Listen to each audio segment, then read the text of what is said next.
আমার আল্লাহর দোষণ ডাকে, আল্লাহ তোর এই বাবা বানাইছে এর লেখা ঠিক। এখন ঠিক না বেঠিকের উপর আল্লাহ ছাড়া কেউ জানেন। আমার আল্লাহর দোষণ ডাকে, কানা বা এটা এটা এটা কয়। আমার এই সময় খুব মানে একটু কয় না আমি দুনিয়াতে থাকি, আমি চলে যাই, আমি আর থাকতে চাইছি না। আর টাকা হলে আমার তো সুখ হইতো, আমার তো টাকা নাই, টাকা নাই বলে আমার সুখ নাই। চ্যানেল 24, এসএ টিভি, সময় টিভি, কালাকণ্ঠ, তারপর দৈনিক কাল, প্রতিদিনের আলো, তারপর আরও 3-4টা মধ্যে গেছিল। আমার জীবন বৃত্তান্তি নিয়ে এরা ব্যবসা করে আমার কোনো কিছু দিল না।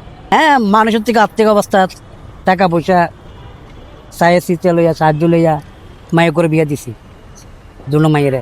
আমার 3 মেয়ে 1 ছেলে, 3 মেয়ে 1 ছেলে, 2টা বিয়ে দিছি, আর একটা ক্লাস 9-এ পড়ে, ছেলেরে মাদ্রাসা দিছি। আমি এখানে একা, আমাদের স্টাফ রুম আছে, স্টাফ রুমের সাথে পোলাপানের সাথে থাকি, তাদের নিয়ে আমি জীবনযাপন করি, আসা যাওয়া করি, খাওয়া দাওয়া করি। আমার যে মালিক মহোদয় আমার খুব আশ্রয় দিতে, খুব লাইক করে, তার কাছে আমি পড়ে আছি আজকে 26 বছর। উনি আমার দেখাশোনা করে, উনি আমার ফ্যামিলির কত দেখে, উনি আমার খোরাক পানি দেয়, আমার ফ্যামিলি পন্ডিত দেয়।